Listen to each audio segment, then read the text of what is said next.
Hello lads, lassies, and those of unspecified gender, it's the Irishman here, and today we're going to be talking about what would have happened if Goku was the reincarnation of the dragon god Zalama. Now, if you don't know who Zalama is, or why you should care about Goku being his reincarnation, that's because Zalama, well, he stands in a weird spot when it comes to canonicity, in the sense that he was mentioned in Dragon Ball Super, and he does exist within the Dragon Ball canon, but we don't know really anything about him. So, as a bit of a liberty on my part, I created my own sort of lore surrounding Zalama, and made an entire video about it as a precursor to this What If. Part 0 will be linked in the description and pinned comment if you haven't already seen it. But, without further ado, let's get into the story of this What If. Planet Vegeta is in imminent danger, as the Emperor of the North Galaxy prepares to destroy the Saiyans that had long been a pain in his backside.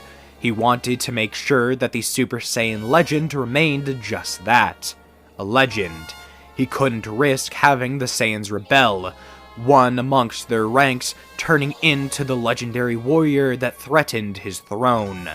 So, in the coming days, he was going to annihilate the entire planet alongside all of its inhabitants, aside from a select few who he was willing to spare. Although this didn't include the Saiyan child Kakarot, which wasn't going to stop his survival, as Bardock and Gine, the Saiyans' parents, decided that they were going to rescue their son from the same fate that they would soon accompany.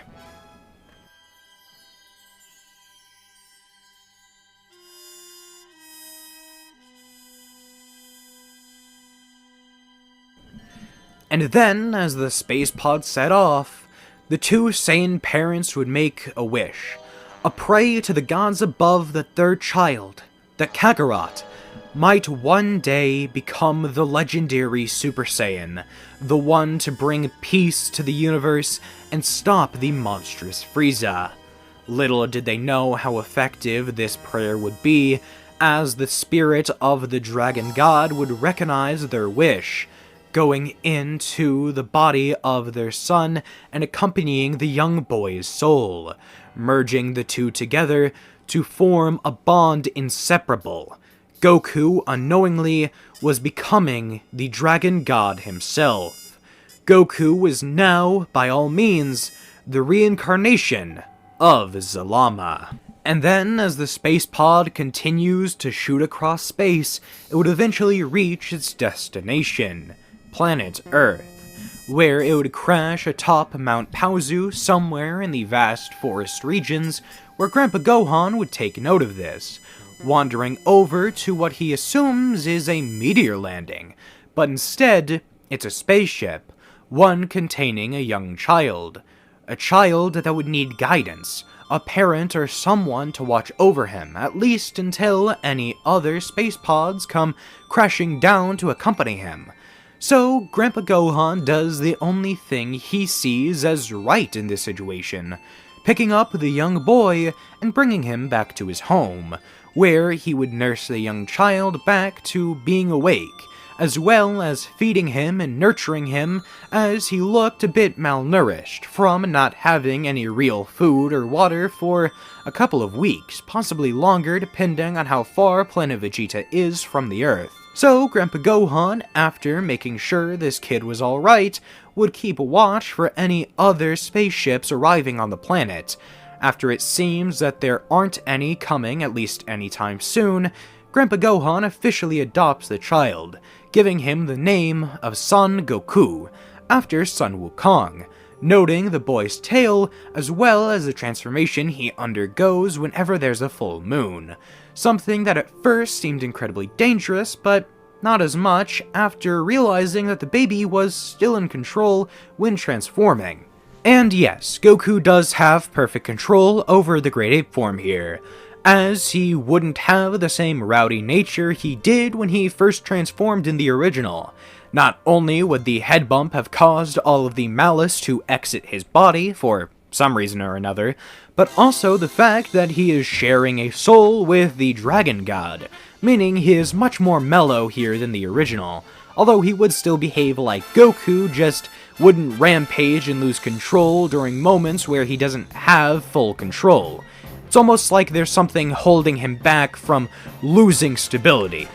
And so, for the next few years, Grandpa Gohan and his adoptive grandson would continue to train, bond, and learn from each other. Although that last part is more on Goku's side, seeing as he was being raised from adolescence to teenage years. I guess infantile stages to teenage years would suit more, since Goku, well, was a baby that basically was dropped on Grandpa Gohan's doorstep. Either way, eventually, the more peaceful nature of things is broken by a newcomer arriving on Mount Paozu, in search of the Dragon Balls. This being Bulma, a young girl who had heard of the legend of the Dragon Balls from her grandfather, much like how Goku had from his.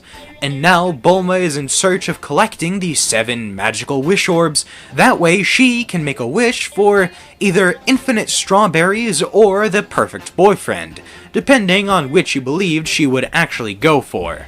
Either way, Bulma was in search of the 7 mystical wish orbs, and that led her to the home of Goku and Gohan, who were currently in possession of said Dragon Ball, to which she asks if she can have it, or how much he would be willing to pay her to get it, and Grandpa Gohan says it's free of charge. As long as she has an actual reason for having it, then it beats out his, which was mostly just because it looked cool on top of a pillow inside of his house.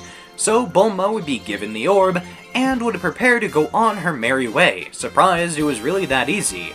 But Goku would eagerly approach her, asking that he can tag along. He wants to see the rest of the world, and after all, wouldn't she want a bodyguard accompanying her? And this offer was not only intriguing, but Goku did look pretty tough, and it wouldn't be that bad to have some added muscle watching your back, so she agrees, although making it look like she's doing Goku a favor, saying that, yeah, he can come along as long as he doesn't slow her down or anything. Although, in all honesty, she was actually happy to have someone tagging along with her. And, well, Goku was kinda cute, at least in her mind. And then, as the two set off on their journey to go find the other 6 Dragon Balls, they first encounter the desert bandit Yamcha, who demands they hand over all of their worldly possessions. Or more realistically, get into a fight. But he has to at least try the first one, doesn't he? He is Yamcha the desert bandit, not Yamcha the desert street thug after all.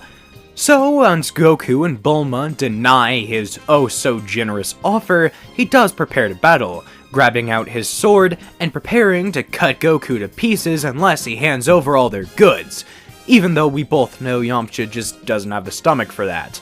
Goku, in response, enters butt-kicking mode by grabbing out his power pole, as I definitely cannot pronounce the Japanese name for that, I'm just going to avoid butchering it, and the two begin to clash, although it is very apparent from the beginning that this is not going to be an easy fight for Yamcha, seeing as Goku is probably as strong as his 22nd Tenkaichi Budokai self, as well as incredibly naturally skilled. He's a prodigy after all.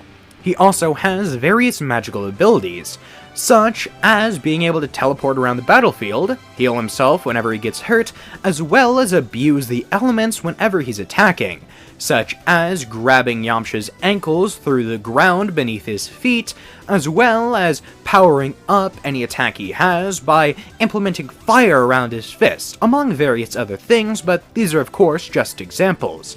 Either way, Goku is easily able to disarm Yamcha and land him face first on the ground. Then, after tucking his power pole away, insert penis joke here, he hops on the bike with Bulma as they ride along the desert sand before arriving to their next Dragon Ball, which I'm going to save you all the trouble of going down each and every single Dragon Ball destination, but eventually they do land at Pilaf's castle, where Yamcha has eventually been able to join their side, despite being very wary of it, of course, as Goku was incredibly strong, and quite terrifying based on his magical abilities, which Bulma actually found, well, quite impressive and rather enthralling, if you know what I mean.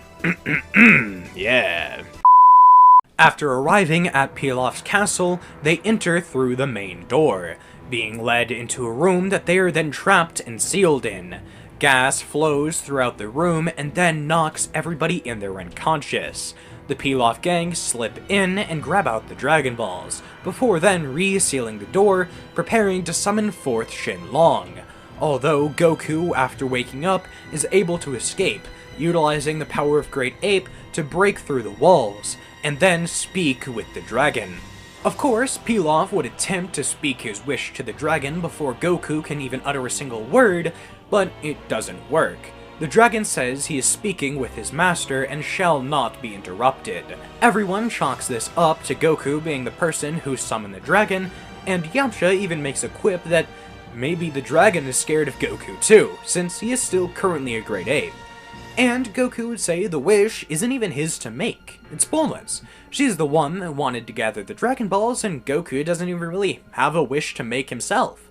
So Bulma is offered the chance to make her wish, and since she reasons it'd be rude to deny the offer of a dragon, well, she wishes for a lifetime supply of strawberries, since she already has Goku and Yamcha, two potential mates and people she is already quite smitten with.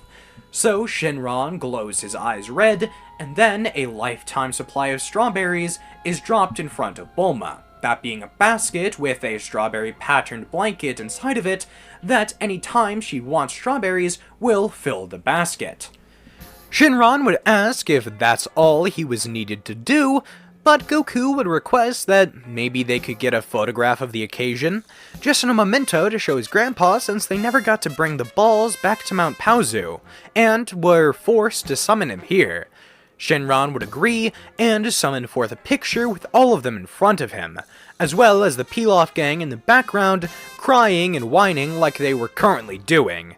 Then Shenron would ask again, and Goku would say, yeah, totally. Go back to whatever he was doing before, if that's what he wants to do. So Shenron would scatter around the planet in the form of the 7 mystical Dragon Balls. After Goku reverts back to his base form, he would ask Pilaf if he has any clothes, since Goku's didn't exactly grow with him when he became a Great Ape. And Pilaf sheepishly would go into his living quarters and grab out a spare pair of his current clothes, which would fit Goku pretty well since they were about the same size. Goku looks a little weird, but considering he still has the whole golden clothes thing from his childhood, it does look pretty dapper on him. Bulma would grab the photo out of Goku's hands and write down her number and address, that way Goku can contact her anytime he feels like it, since he is still one of her options, and she wants him to know that. After everyone goes their separate ways, Goku would show his grandfather the photo of everyone with the dragon, as well as showing him the numbers that Bulma wrote on the back of the photo. He doesn't really know why, since he is still a bit foreign to the idea of phone numbers and addresses, so Gohan would explain it, saying that this one would be whenever he wants to go and actually talk to her in person, and this one would be for whenever he wants to call her on a phone, which they don't have. So Goku would keep this in mind and tuck a copy of this photo with the numbers in his pocket, just in case he ever wants to visit Bulma. Then he would ask about someone named Master Roshi, someone that they had encountered on their journey, and Gohan would explain that this is someone that he used to train under, in fact, and Goku could probably gain some necessary assistance from the Turtle Hermit himself, at least in the form of martial arts training, which Goku of course would want to do.